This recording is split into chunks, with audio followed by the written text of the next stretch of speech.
Welcome to episode 1159 of The Sleeper and the Bust. I'm Justin Mason, joined as always on Sundays by Jason Collette. How you doing? Yo, I am super tired. I was thinking back yesterday. Yesterday was my 10th and final draft. And I'm glad draft season's over, man. You know I love this. You love it. I love it. But man, it gets to the end. You're like, just thank God I'm done. it's been a lot. And this was the year that I said I was going to cut back. And here I was at 10.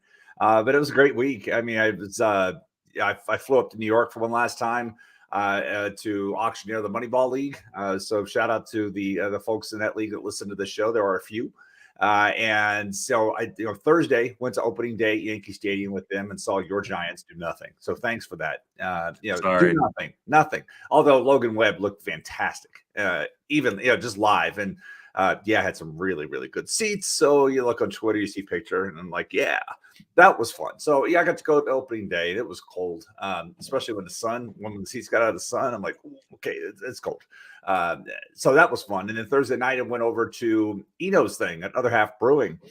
Shout out to Pete and Harrison, who listened to this podcast, who walked up and introduced themselves and talked for a little bit as well. So, saw a lot of people there, saw Nick Pollock and Ellen and Eric were there, and Chris Towers from CBS. It was just cool to hang out with everybody for a while. And then got back and then up and then did the auction. And if you've ever been in an auction with me, if I'm auctioneering, I never sit down. I would walk around. So I walk around the room, and by the end of the day, I got back to the hotel and I'm like, oh man, I'm so tired. What time's my flight? Oh yeah, 7:10 in the morning.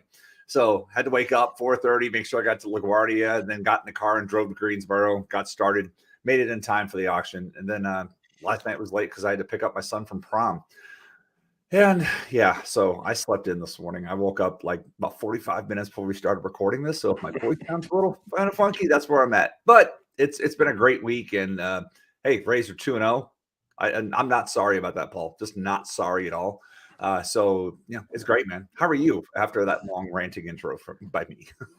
I'm doing all right, man. Like, it's just been really, really fun watching baseball. Like I've been pretty much had baseball on the TV every minute of every day since kind of the start of the season. Giants are 1-1, so lost that first one, but I was able to pull out that second one. So we'll see. I think it's gonna be a really long season as a Giants fan, but hopefully not a long season as a fantasy baseball player, because my teams are starting off fairly well. Which is always nice to see. And we're going to talk some fantasy baseball here. I'll start with some news and notes, and then we'll jump into the Sunday FAAB. Luis Urias is out 6 to 8 weeks with a hamstring strain. Let's just start with him before we get to kind of replacements. Are you dropping Luis Urias, let's say, in a 12-team league? Yes. Yeah, I'm not sitting on injuries, not for 2 months, especially in a 12 team with the amount of recycled talent that's available to you. And that he's gone. Next up, I'm not even hesitating on that. What about a 15-team league? 15-team league, really depends on the format. If I have the bench, yes, but like I'm talking a deeper bench, even in a NFBC 7-style bench, out. Give me a pitcher, give me somebody I can use. I can't. I want. It's important to have a good start out of the gate. If you dump him, you got to pay for him again later. So be it. But what if he has a setback? These types of things. And everybody listening knows my stance on injuries. If the player says 4 to 6, we're talking 6 to 8, and you can miss out on a lot of goodness early in the season. Don't if you got to pay a second time, that's fine. But don't miss out on some of these other things that are popping up right now. Like, hi, Trace Thompson, I see you. Yeah, exactly. I'm dropping him in all my 12s and in any of my 15s where I don't have like an IL that's open. He's being dropped. So it's a bummer because he is a really nice glue guy for fantasy rosters, being triple eligible, but you just can't hold on to guys like that, unfortunately. Are you picking up Brice Turang, who's probably in line to get a lot more action over at second base with Urias out? I was interested in the spring, so I would be. I was trying to figure out what Milwaukee's going to do there. I mean, they called up Joey Weimer here with the assumption of Weimer is going to the outfield, and then Brian Anderson would be coming back to the infield. Yes? Mm-hmm. Yeah, that's what I would assume. So where's the room? How much is Turang going to have? I think the question becomes, is he now going to play full time, or is he still going to be like on the strong side of the platoon? It probably seems like he's going to be on the strong side of the platoon. So he may not actually get that much more in terms of at bats and plate appearances. I think he's interesting, but like I don't think he is like a fantasy superstar by any stretch of the imagination. So like I think in 15 team leagues, you can probably take a shot on him, see if he does get to play a little bit more. But they still have Owen Miller and Mike Brousseau on this team who are going to hit against lefties. So that's Brousseau's job. That's what he does. Yeah. What about Joey Weimer? He gets called up. It looks like he could get some playing time in the outfield with Brian Anderson moving to third base, like you just said. Are you interested in picking him up? I want to say yes, I really do. My problem with him, like he's got all the tools in the world. The problem is that there's also some flaws in his swing that could get exposed here rapidly with that. So that's where my concern is with him. I was trying to think as you were asking the question, who were some of those guys that have come like all the tools. Was it Trent, even somebody else in Milwaukee who had the talent and then they got up and it was all of a sudden all the strikeouts around moments of athleticism. And that's what I see with Weimer. I mean, if you have not seen him in person yet, it's like if I could recreate myself genetically, I would want to look like him because he is. I comped him the other day for you wrestling fans. He looks like Mr. Perfect Kurt Hennig. If you grew up watching wrestling in the 80s like me, that's what he reminds me of. Except he's got longer hair, or at least he did at one point. I saw him play a few times. I saw him in the AFL. I've seen him here in the Carolina League. As he comes through. So, I mean, like he's a specimen and he has all the tools and you could look and like, man, that dude's big. But there's also, there's issues with the overall package in that regard. So I want to say yes, but it's got to be a deeper league. I really can't pull the trigger in a 12. Yeah. I mean, there's a ton of power, there's a ton of speed, and there is a ton of swing and miss. And that's the swing and miss is going to really determine how valuable he is because he is a guy that could legitimately be like a 2020 guy this year if he is able to make enough contact and stay up. The problem is I have like zero faith he's going to be able to make enough contact to unlock that. So he's a guy that who could theoretically destroy your batting average. I think he's going to get full-time plate appearances. I mean, if you believe what roster resources throwing out, which is Brian Anderson goes to third, and the platoon guys with Voit, Brousseau, and Miller are Turang, Mitchell, and Winker, then he's going to get an opportunity to play every day out the gate. I think that may be a little bit ambitious, but I think there's a chance he does get a fair amount of playing time to kind of see what they got in him. I don't know how well he's going to translate to the major leagues because of that swing and miss. Hey, a bit of a curveball here. So you mentioned batting average. I want to add that. I want to throw this in real quick. We're 2 games in. We're recording this before games start on Sunday. What do you think the league-wide batting average is right now? Oh, I believe it's higher than we would expect. So I'm going to say 272. All right. How about 248? Oh, wow. Okay. Yeah. I thought it was okay. What do you think the league-wide strikeout percentage is right now? I'm going to say 27%. 24%. And before I move on from there, let's not forget we're talking about SP1s and SP2s right now. So that's obviously going to impact that. But I would say that opening day game I went between Cole and Webb, 63% of the outs in that game were strikeouts. So for all the rule changes and whatnot, you're not going to be able to fix too much with the strikeouts, but 63% of the outs in that game were strikeouts, 32 of 54. It was absurd. But yeah, the league is currently hitting 248, 327, 392 with a 24% strikeout rate. And the BABIP, I'll let you guess BABIP. Where do you think that sits right now? That one I have no idea. 295. Not bad, 310. So okay. It's a little higher than what we looked at the last couple of seasons. We're definitely seeing an early impact of the shift in this regard because 2019, 298, then 292 in 2020, 292 in 2021, and 290 last year. So we're at 310 so far. So we are seeing some of that leak over, but batting average wise, in those same years, 252, 245, 244, 243, and 248, first 2 pitchers through. And that even includes what happened to Chris Sale yesterday, what happened to Shinjaro Fujinami, who I paid $2 for in that draft yesterday, and I could not bench him. So, things like that. So it's like we've had some of these big lines, and yet there we are. So, again, it's way too early to put anything into it, but I like asking random questions because it feels, especially yesterday, going into yesterday, we actually had more stolen bases and home runs in the league than Trace Thompson and CJ Cron said, hold my beer. Let me fix it. And hit 6 on their own. And then, throw in the 2 by Garver. And I'm sure I'm missing somebody else's, but we had more home runs. Now we have more homers and steals so far this year. But, going into yesterday, it was the exact opposite. We had 28 home runs and 32 steals or something like that. Now we have 67 home runs and we have 49 steals, 49 of 56. That's an 88% success rate. That is absurd. And it's awesome at the same time. Yeah, I mean, it's been a really interesting kind of change. Obviously, stolen bases are up a huge amount. There's been a lot of talk about that. But, this goes back to an argument I had with somebody over Joey Gallo coming into the season, because people are like, it's Joey Gallo. Joey Gallo is going to, he's going to benefit from the shift. He's going to benefit from the shift. It's like, you're not going to benefit from the shift that much if you can't make contact. And Bingo.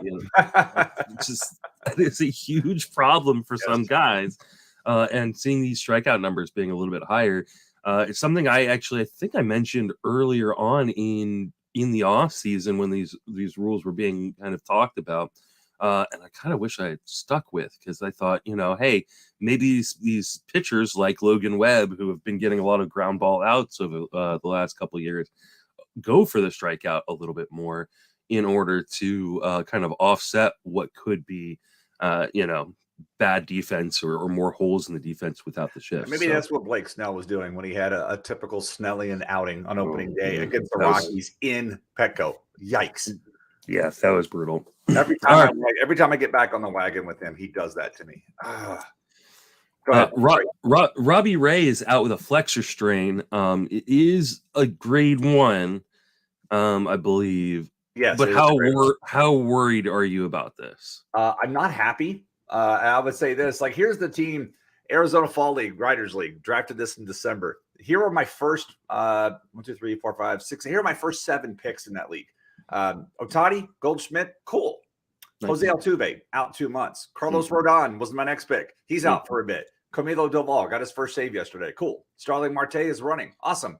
And then Robbie Ray. So 3 of my top 7 picks in that league are out a month plus already, and that's not a great start. So that's why I'm like, with Ray, he thought it was just, it's cold weather, feel a little weird. But with a grade 1 flexor strain, to me, in my head, I have him out to Mother's Day. That's where I'm now it's a race. Is going to be Glasnow or Robbie Ray coming back first? And Ray, because of the bumped up velocity in spring training, people were, I saw him go even higher than this. I took him in the 7th round here because I wanted a second starter that could get me a lot of strikeouts. But I saw him going higher because of the increased velocity. I've even saw some people having him in the Cy Young conversation again this year and some of their predictions. And here we are. So it's a race. It's who's going to come back here, Glasnow first with that. So yeah, I'm concerned in that particular league. It's a draft and hold. So it's I've got to find some other options to throw in there. But I also have 4 pitchers on the IL on my bench. So I'm kind of almost out of options already. And it's 2 days into the season in that league. Yeah, this is a bummer. I don't know that there's anything actionable around it. You're obviously probably trying to hold on to Robbie Ray to the best of your ability, especially if he's your SP2 or, God forbid, your SP1. So, yeah, just hold tight and hope that this isn't as bad as it potentially could be. The question I had was what are they? I mean, I would assume that pushes Flexen into the rotation because I saw the other day he worked longer relief. Again, excuse my travels, so I don't know what that was like. He came in, but he goes back into the rotation where he wasn't in the rotation. But I look at their bullpen and say, okay, who's now going to be the long guy? Because they called up Gabe Spire is the name they called up for that. But everybody else, Brash could be a 2-inning guy, but everybody else is kind of a one and done. And Spire is the only lefty in that bullpen, which is the way they've got that thing constructed right now as I look through that. So I don't I wasn't crazy about flexing coming into the season, so I'm not sure. Like, oh, now he's in the rotation. For you single league listeners, I mean, beggars can't be choosers. You've lost Rodon, you've lost Ray. I really hope, like me, you don't have them both on the same team in your AL league. That would really suck. But you've had some issues right now, and beggars can't be choosers. And if you've got to go get a pitcher, Chris Flexen's an option for you mono league players. But mixed league players, I'm still staying away. Yeah, I don't really see anybody in AAA that moves the needle a ton for me. They do have who was it? They've got Justice Sheffield still down there. Emerson Hancock, I don't think is ready. Tommy Malone, 36-year-old Tommy Malone. He'll probably be the next guy up. So. Is he on the 40? Because he's got a uniform number though. Oh, I mean, he's got a uniform number, so that's usually a decent sign. But yeah, you could see a guy like Malone could come up and like do what Marco Gonzalez did. Yeah, exactly. Who knows? They got someone on the 40 named Easton McGee. I don't know who that is. So that's a licensing, right, guys? I've never heard of that. Yeah. And here I'm probably pretty bad, but I mean that's the other thing when you look at this is who's on the 40 man with these types of things, because nobody's going to be cutting somebody off their 40 unless they really have to. So if you're trying to look for what's next, first thing you do is go to the 40 man roster. Yeah. All right, let's talk about Daniel Bard, who is out right now with no timetable because of an issue with anxiety. Good on him for getting that looked at and worked on. I don't think people take their mental health seriously enough. But that leaves a really kind of wide open kind of situation for the closer role in Colorado. Do you think they go with a guy, or is this spread around a bunch of guys we don't really care about? The latter. I think it's the latter. The other day I saw that Pierce Johnson got a save, but then Brad Hand still floating around there. Maybe this is the year Dinelson the Met finally steps into the role that we've always casted him in for so long. It's like, who? So I think it's a guy, but that guy is going to have 4 different arms, a type of situation. So anybody could do that. But, this is what we thought we were getting into last year. And then Daniel Bard saves 30 games. I mean, we thought it was going to be wide open because of a skills issue and not a mental health issue. And so it's good that he's taking care of himself.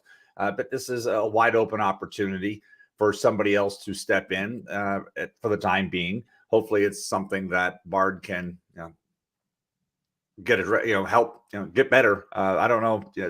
You think through all of it and other guys that have had issues, sometimes it could be a few weeks. Sometimes it could be a season ender with things. So we'll have to see where all this goes. But right now I'm not looking at any one of these guys going, ooh, if you maybe pick one, it would be Pierce Johnson. Yeah, I think Pierce Johnson seems like the leader of a committee, but this is a team that's really bad in a park that's atrocious, and it's probably going to be spread around these guys. At least, I mean, it feels like it's probably a share job between Pierce Johnson and Brad Hand, which is never a good thing. Like, I just, when you're dealing with a bad team, I don't want to share situations. So. Right. Unless I'm desperate. I mean, I might put a couple bucks on Pierce Johnson, but I doubt that even wins it in most leagues. But maybe I put a couple bucks on Pierce Johnson just for the hell of it to see if he can run with the job. All right, let's jump into FAAB. Got a good list, even though it's early in the season.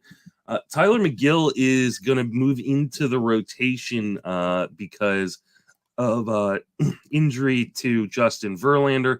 Any interest in him in FAAB this week? Yeah, I would say overall, again, beggars can't be choosers. We've had a lot of pitching injuries, and I would say overall, I have interest in anybody depending on the matchup. It's like when you sent this one, I put somebody down at the end that we'll get to because it's a 2-start week and the matchups are really good, and I really do not like when this pitcher is on the mound. But if I'm ever going to use him, this would be the week. It gets back to the old axiom. I forget who said it. I mean, Paul's mentioned it too. If you got a guy on you can't start this guy for a 2-start week, then why do you even have him on your radar? So this is an example of things, but it's just like go through and I mean, Verlander says it's minor, but if he's going to be at a month and I can get, 4 starts, 5 starts out of Megill and maybe bench him on if the matchups terrible, then fine, I'll do that rather than sit around like going back to our early example. No, I'm going to keep that bench spot for Luis Urias, and I'm going to bypass a guy that makes 5 starts for a good team that could potentially get 2 to 3 wins. All those things count. So that's a good example of somebody where like, hey, I'll take what's in my hand now versus waiting around and hoping for something down line. Yeah, I'm with you. Like, I'm not super interested in Megill. He's probably of the 4 starters we're about to talk about, he's probably second or third on my list here. I just don't know how deep he's going to go into games. And he didn't look particularly good in spring. I worry he's still hurt, like that. This is just going to, end up with him on the IL as well. So I think in shallower formats, in your 10s and 12s, I take the gamble on Megill just because the upside is huge. He was a guy who was like the really hot commodity in draft season last year. We've seen him show the kind of skills that an ace can have. I just worry he's not healthy. The velocity was down in spring. He didn't look particularly good. So in your deeper leagues, I think I'd rather get a more stable arm, to be honest. Michael Grove's going to step in for Ryan Pepio. Any interest in Michael Grove? Yeah, Dave Roberts the other day said he is going to get at least 3 starts on this. So that's always nice to look at. I saw Michael Grove pitch in a spring training game on TV late one night, and it was extremely impressive. I was making this comment to somebody yesterday. One of my friends, in fact, in an NL league, took Michael Grove and Gavin Stone back to back in his reserves, and I was like, like if the Dodgers could take those 2 guys and put them together, they would have an amazing pitcher. And Gavin Stone has got that awesome changeup, but then you watch Michael Grove pitch. When the game I watched a week and a half ago, was working mid to upper 90s and really just locating the ball very well. So I'm excited to see what he can do at the major league level. But I didn't see the off speed stuff, and maybe that was just because it was spring and he was still trying to earn a spot in the rotation at the time. Because remember, he got sent down and Pepio had won that job. And until he got hurt with that. So yeah, I'm interested based off what I saw and that game late in spring. When I saw that, but saw a few guys, I was like, oh wow, I need to get this guy on my radar and get drafted. I think I ended up with 1 share of Grove as I looked through the league, my drafts, and was like, hey, who did I end up with? But yeah, that was one of the things where I saw a guy pitch and I'm like, ooh, I need to get, I want to make sure I'm watching this guy. So now that he has the opportunity, I'm going to cash in on that share and use him until I can. Yeah, I think he's my favorite starting pitching pickup of the week. He has a nice 2-start too. He gets Colorado at home and then Arizona on the road. So that's a pretty nice 2-start to kind of start off your season. You just got to worry about the home runs, right? And we've seen Colorado hit some home runs here early in the season. So there is a little bit of fear there that he could get blown up, but he's on a really good team. It's a decent park to pitch in. He's got some good matchups starting off. So, I like Michael Grove a fair amount here. What about Johnny Brito, who's going to be the 5th starter for the Yankees for the time being? Any interest in picking him up? The lack of strikeouts at the minor league level, and obviously I have never seen him pitch, so I can't speak to the stuff. Just stat casting, the lack of strikeouts at the minor league level concerns me about what he could potentially do at the major league level. I haven't seen what his starts are this week. What his matchup would be. Does he have your Giants today? Yeah, he has my Giants today, and then he gets Baltimore in Camden. Well, let's see how his pickoff move is, because that could be, as Boston's fighting out. Baltimore has already attempted 10 steals in 2 games, and they have their track shoes on and they are running. So based off that, no, I don't want. I'd let Brito sit and let somebody else try to see what happens.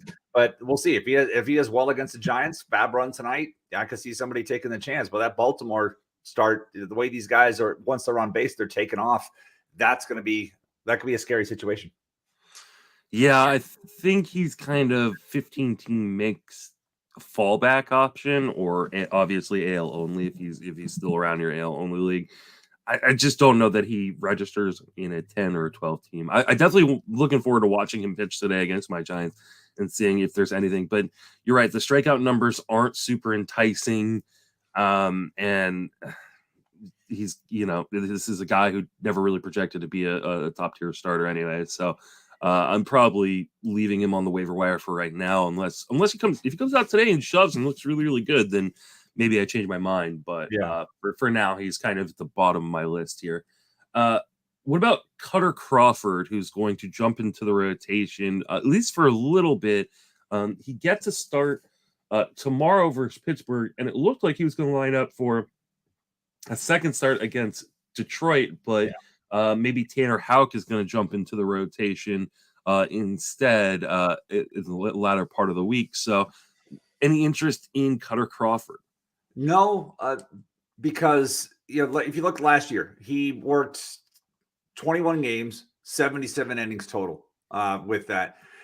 So I'm concerned like he can't even get the 5 innings to get the win. So it's that's what right now, like if they may build him up and get him to that point, if he's going to stay in the rotation. There are times when I've watched Crawford pitch where I thought he was really good and there was some upside to him. Yeah, he's prone to the long ball a little bit at times because he's got a big collection of quantity and nothing is truly quantity.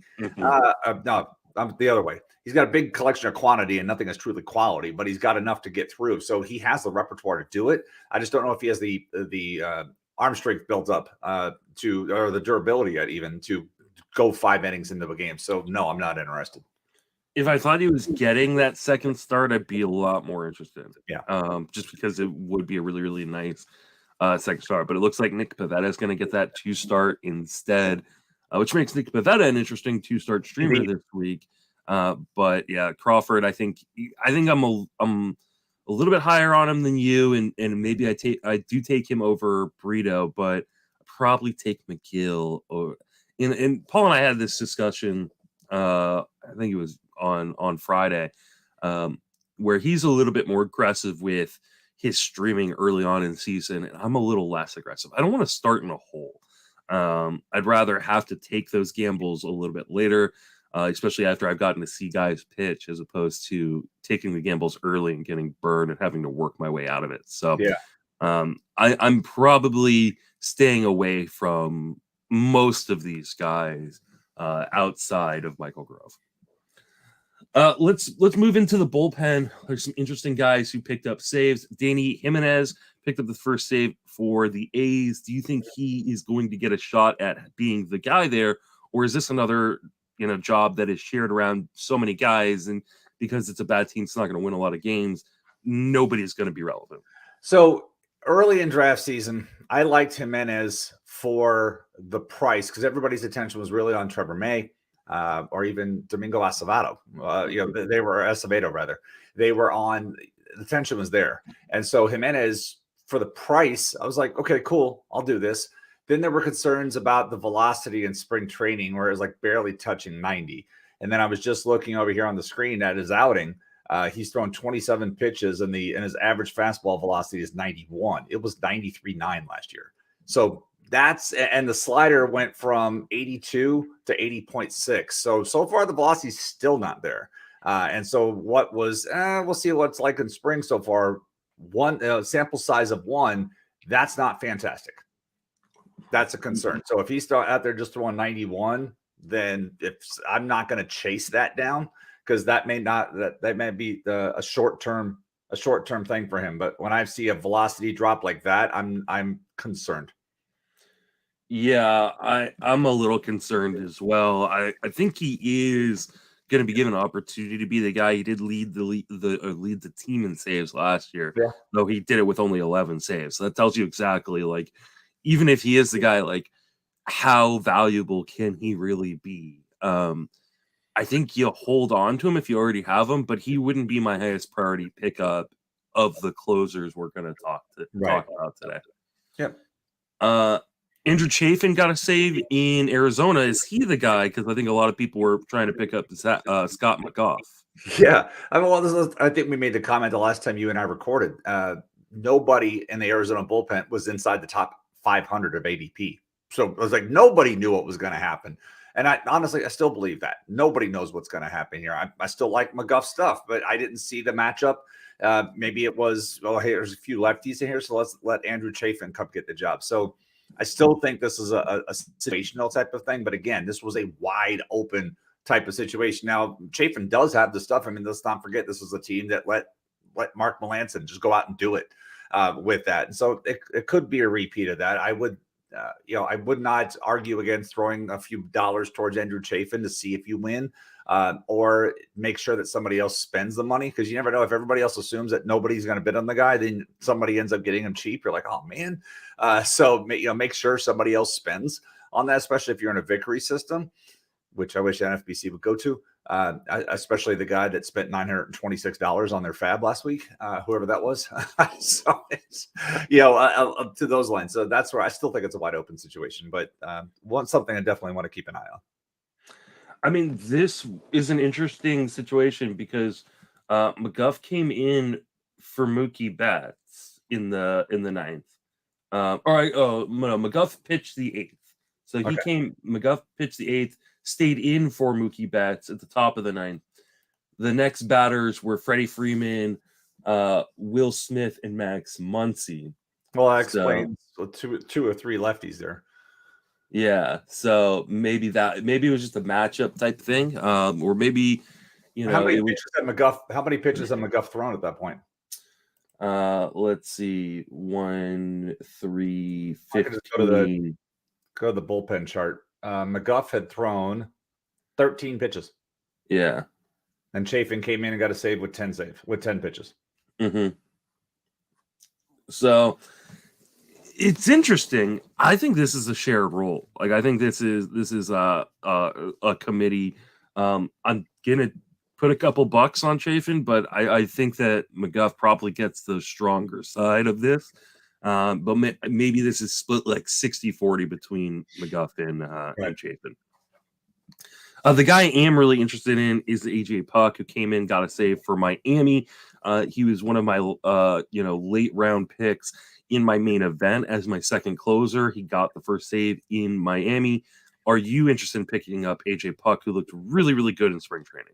Yeah. If the bullpen's where he's going to be, yes. If the rotation's where he was going to be, no. I mean, that was always my thing with him. It's like I want him as a relief pitcher. I don't want him as a starting pitcher. But if they're going to use him in this capacity, yay. I mean, when I was actually watching this game on Friday night with some of the guys from the Moneyball League afterwards, we saw Floro pitch. I believe Floro gave up a home run in that. I forget exactly what happened, but then Puck came in, got the ninth. Puck had actually gone undrafted in the league that day. It was 13-team mix, so somebody picked him up right because they had first come, first serve waivers, and somebody was like, I'm picking him up right now, and went ahead and did that. So, yeah, if he's going to have this opportunity, and that usage pattern would tell me that he would, because I don't recall who was up in the ninth, but that usage pattern that Floro opened the eighth, and then they brought Puck in from the ninth, who got the save with only 10 pitches, speaks more definitively than the Arizona situation that we just outlined.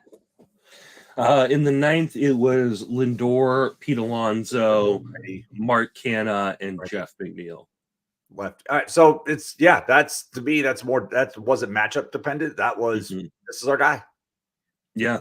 So Puck did give up a home run, but it was Pete Alonso. So I don't think there's a ton of shame in that. But he got 2 strikeouts out of the 3 outs. Didn't issue a walk. I really like Puck. I think he was just a really, really live arm at the back end of that bullpen. I think they're willing to give him that job. The fact that they gave him the first one over Floro, came in and pitched the 8th, I think it's a really good sign. So AJ Puck, he is my highest priority kind of pitcher, especially relief pitcher this week in FAAB if he's still available in your leagues. Moving on over to the offensive side of the ball, Dominic Smith has started off fairly well in Washington, and Washington has a series in Colorado this week. Are you picking up Dominic Smith? Yeah, I mean, he was somebody I mentioned during the offseason as I was interested in him because him getting out of New York, because let's remember, he came up in the minor leagues with this track record of just like he's going to be James Loney. It's just left-handed, going to hit for average. Maybe the power won't be there, but he's going to do this, and he never hit those expectations. Well, go to Washington, do whatever you want. Guess what? He's hitting 3rd or 4th. I mean, there's the RBI opportunities are plenty there. You look at the rest of that lineup, and he could end up staying there. I'm looking at what the lineups have been the last 3 days. Candelario is at 3rd, 6th, or 3rd. And then Smith is at cleanup twice and then 3rd once with that. And the other thing I have to say is with Dominic Smith, for those of you guys on social media, he looks like the guy that does the what?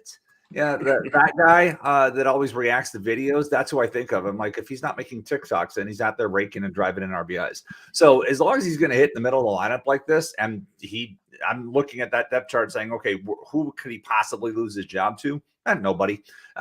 Yes, interested just in a volume play for the opportunities. As long as he's hitting that lineup, he's got Luis Garcia and Joe Jimenez in front of him. Kyber Ruiz hitting behind him. And yeah, so yes, I want to see what he does. He is facing my favorite team this week, so I hope he stinks early in the week and then does well in Colorado. Yeah, I think he's a really nice pickup, especially for that Colorado series.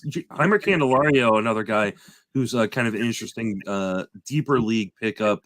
The Rockies are going to be throwing 2 lefties against the Nationals in Colorado as well. So I'm interested in picking up both of those guys.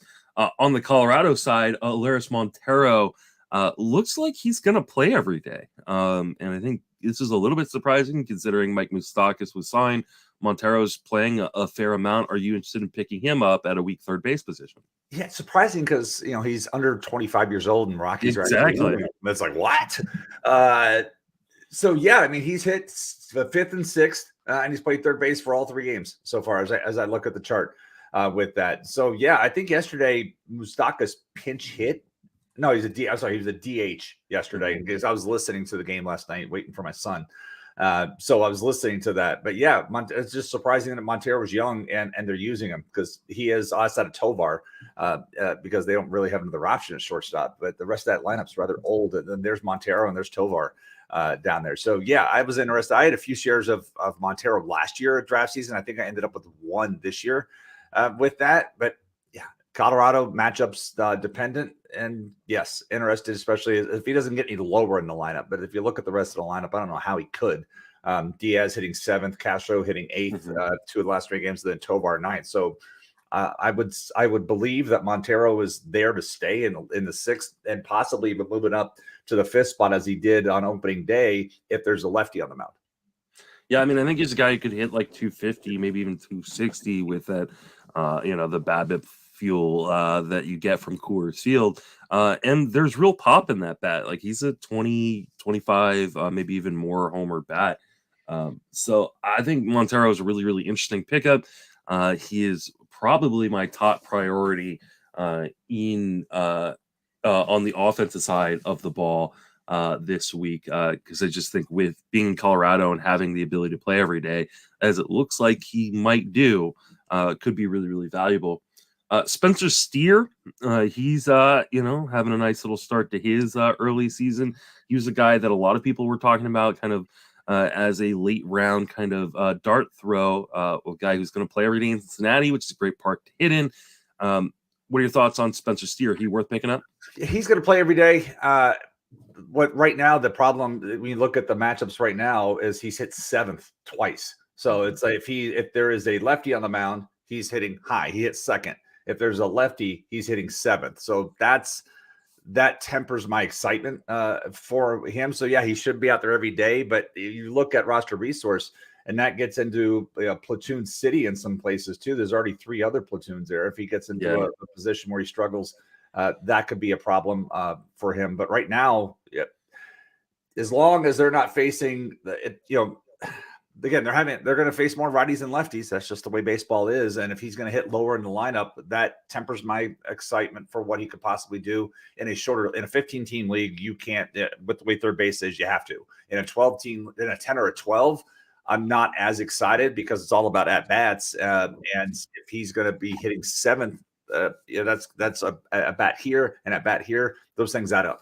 And that's where I'm a little concerned about what he can do. Like, who's going to drive him in at the bottom of that lineup? Will Benson, Jose Barrero? It impacts his overall production. I'm not as excited about Spencer Steer as other people. I still think there's that hole at the top of the zone in his swing. He did hit a home run, which is always nice and gets him a little bit more attention. But like you said, I think he's a real platoon risk problem. The problem for Cincinnati, I think as you alluded to, is they can't platoon everybody. Yeah. So right now, I think he's going to get an opportunity. I don't know if that's a really good thing that he's going to get an opportunity against both sides. because he's struggling pretty hard. So we'll see. I think I would much rather have Elehuris Montero, and I think Steer gets a little bit more. I agree. Publicity. So Trevor Larnach is a former top prospect that hasn't panned out, in part due to injury, missed a lot of time. He's currently batting cleanup for the Minnesota Twins because of all their other injury issues. That's right. Are you running to the wire to pick him up?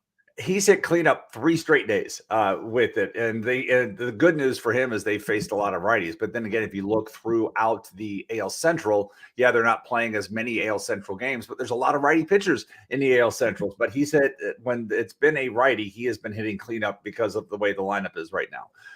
And Larnach is somebody that I've wanted to believe in if he could stay healthy, because the tools are there. We know the tools are there, but it's always been one problem or another.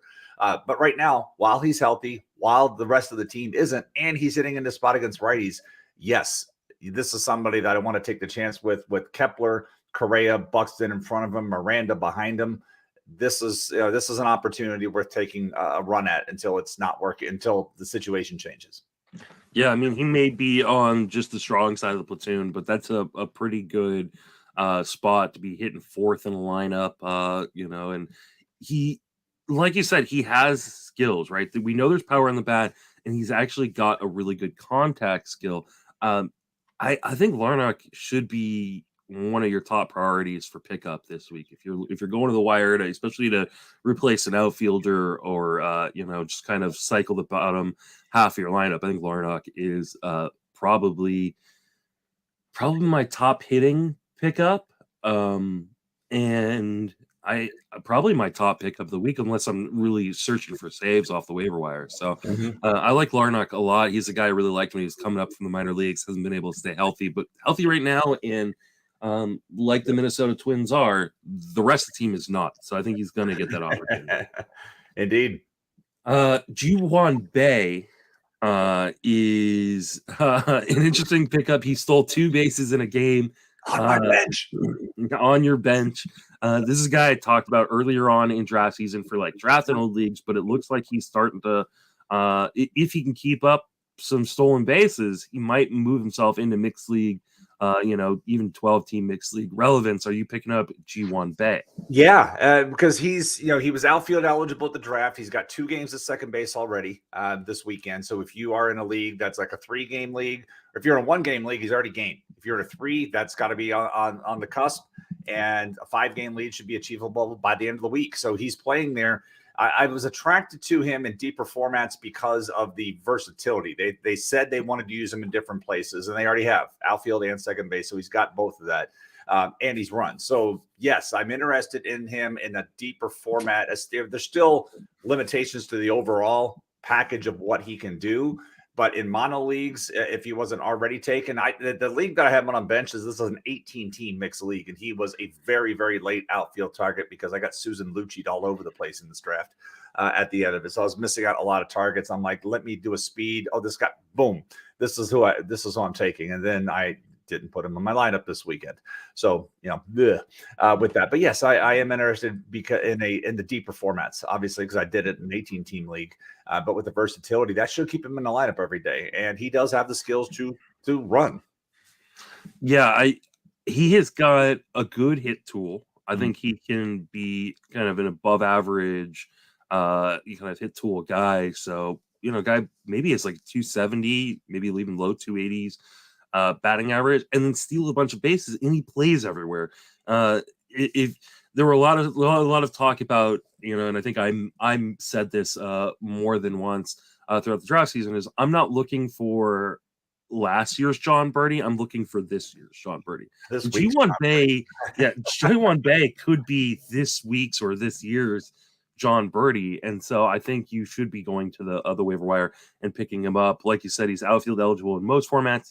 He's going to pick up second base eligibility at some point, which is a really, really ugly position, and it just gets uglier and uglier by the day. You lose guys like Jose Tuve, Brandon Lau got hurt yesterday. So great toe. He fouled something off his great toe, is what they said in the radio broadcast. This great toe. All right. I was like, big toe. Where's Sergeant Hulka? Two things. One, Birdie's a good example, but I would remind people, remember, most of Birdie's goodness was 6 weeks.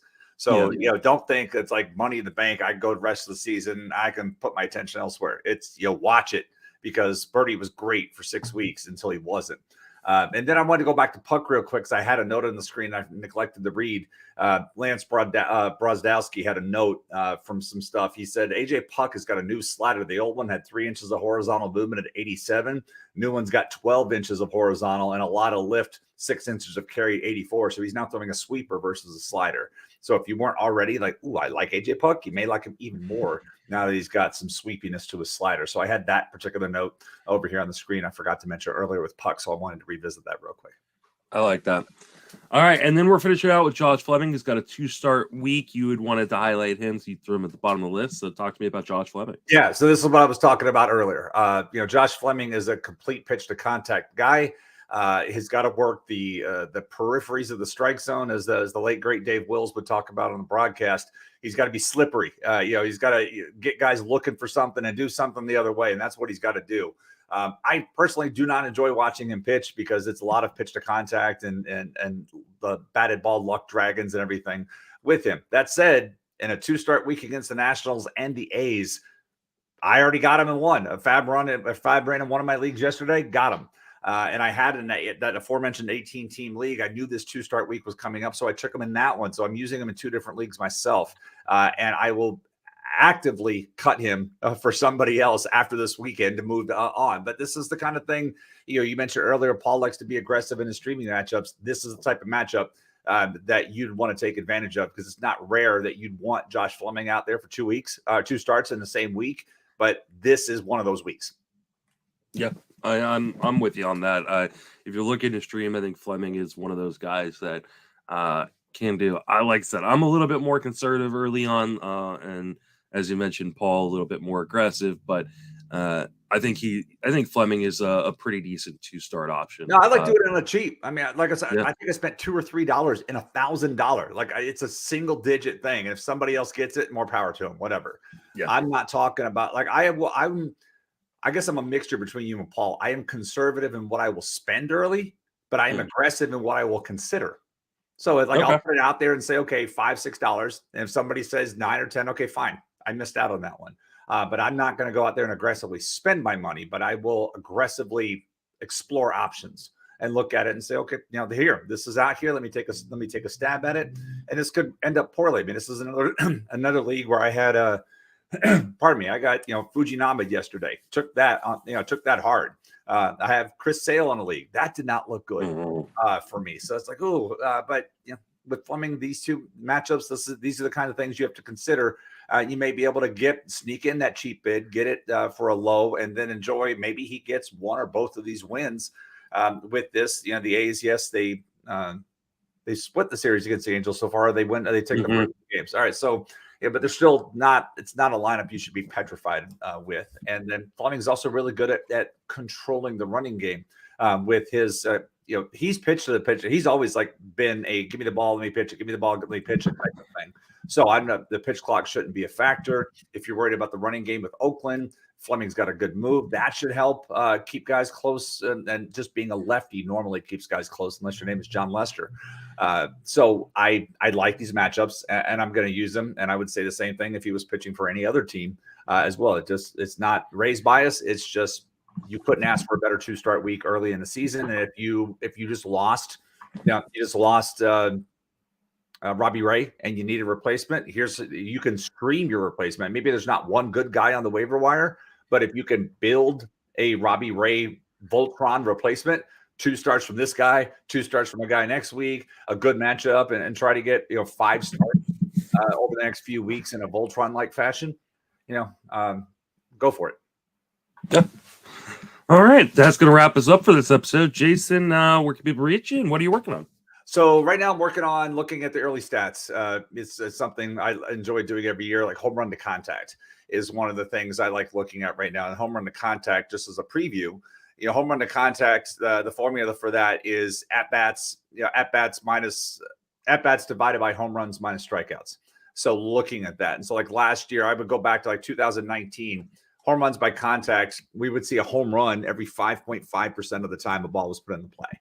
And then it went to 5.3, it went to 5.0, and then dropped all the way down to 4.3 last year. And we know what the correlations, because I've written articles about this the last couple of years, and the correlation between what happens the first 7 to 10 games of the season is a very strong indicator about what the rest of the season was looking like. I tweeted something earlier this week, and I made a tweet on opening day of 2021 or 29. I said, hey, at this rate, this is what we're going to get. And I was only 24 home runs off. I made that tweet on opening day, but in serious, I went back and ran the numbers the last couple of years, and it aligns up really well. What happens first? And I bring this up because right now, through opening weekend, we're at 3.9%, which is the lowest rate we would have had since 2015 when I'm looking at the chart. I'll tweet out a link to this later, but I will be updating this every day here over the next week, because that's my article this coming weekend is going to be, or here's what's happening. And I'm also looking at stolen bases, looking at how often the league is taking off and running. And so to update that particular stat, we mentioned earlier, the league has an 88% stolen base success rate right now, 49 of 56. Last year, that was 75%, as they were 2,486 stolen bases. 2,486 stolen bases. They were caught 811 times. So, but the frequency, we were seeing, so stolen base opportunity, for those who don't know, it's a stat that's on Baseball Reference. Stolen base opportunity is a guy on base with the next base unoccupied. So if you're on first and second is open, you're on second, third is open. It doesn't count home with that. So this year, let's go back to last year. Last year, every 20 times that situation came up, the league was attempting the stolen base. With that is the looking at it. So I just look at the numbers and I'm saying, okay, I want to divide the stolen base opportunities by the attempts. So 1 for every 20 times that happened, that was out there. This year, it's 1 for every 17.7. So we're seeing more of that. And then looking at frequency is kind of reversing a little bit. It's like how many times overall? 5% of the time is how often these guys were taken off last year. Now we're at 5.6. So we're seeing a bump, and this is early, but Baltimore's got 10 steals already.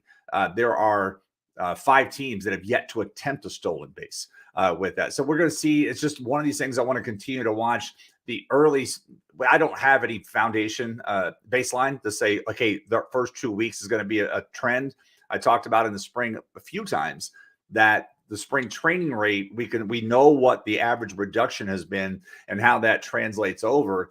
But right now, if the league is stealing the 88% success rate, that's going to mean I'm going to do more of this. If this is what we can do, then I'm not going to slow down. I'm going to keep running it. Let's not forget spring training, they were stealing at a 79% clip. And so far out of the gate, they're doing this at 88%. So something to watch, but my attention's more focused right now on this home run to contact, because that's a decline. And yeah, we've seen it's been all SP1s, SP2s, and in some cases SP3s in the rotation right now. And I would expect, maybe in the next couple of days as we get the back end of rotations, that bumps up a little bit. But we don't need too much. We don't need too much for this to know. So, but when we record next weekend, I'll be able to make a definitive prediction to say this is what this one's going to be like for home runs this year, and adjust accordingly. Because if you were thinking, oh, there's going to be this many guys hitting this many guys hitting that, may want to revisit those predictions. Yeah, I don't know if we're gonna get to record next week, and we'll have to figure out if since it is Easter. I didn't realize that. We'll have to figure out if we can maybe do a Monday or a Saturday recording. Yeah, to try to see if we can get in. A little bit of breaking news, not like earth-shattering breaking news or anything, but Joey Bart has been placed on the 10-day IL. Blake Sable is going to catch today. So for those of you playing in leagues where he is not catcher eligible yet, but you get eligibility based on 1 game of playing, he's now going to be eligible at catcher, which makes him pretty interesting. And in your Yahoo leagues or leagues where you get like 5-game eligibility, he should get eligibility here pretty quickly. I think he's going to be now trading off with Roberto Perez. The Giants did sign Gary Sanchez, but he hasn't even reported to AAA yet. So I would expect he is going to be at least a few weeks away before he has a chance of making the majors. So Yeah. if you drafted Joey Bart, it's time to drop him for the next guy. Blake Sable, interesting guy to pick up. Yeah, don't hang on to your catchers. You could cycle those guys out. I say this like you mentioned the 1-game eligibility. Mitch Garver got game 1 yesterday catching while he hit 2 home runs and drove in 6. So Mitch Garver is now a catcher in that format. And your other leagues where it's 5, like in Labor and Tout, I believe I have him in both. He's now 20% of the way to eligibility there. If you're in NFBC, it is 10 games in season to get there. And so I know at least one of my league, I have Ohtani and Garver. So I did not get, well, actually this weekend I did get his goodness because I used Ohtani as a pitcher against Oakland. So that worked. But that's not sustainable. You know, moving forward, I'm going to have to do it either or until he gets to his 10 games. But I took Garver in the 26th round of the league in that, because at that point I'm like, I'll wait it out in a draft and hold. I'll wait it out. So yeah, keep an eye on those positions and see where those guys pop up. But like I took Sevi Zavala as my backup catcher yesterday early. Then I saw him hit a home run. I'm like, yeah, there's one more than I was expecting. But in that same league, my starting shortstop right now is Isaiah Kiner Falefa, because I ended up with Alberto Mondesi in that league because shortstop just evaporated between keepers. And I was like, oh my God, this is what I'm stuck with. So yeah, I have IKF as my starting shortstop right now. So with the good comes the bad. You can reach me on Twitter at Mason FWFB. Currently, I am writing 5 days a week at Fangraphs and 3 days a week at Fantasy Pros on obviously Sleeper in the Bus podcast, but also the Friends with Benefits podcast and the TGFBI podcast. That will wrap us up for this episode. For Jason and myself, thank you for listening. A fantastic baseball season. Thanks all.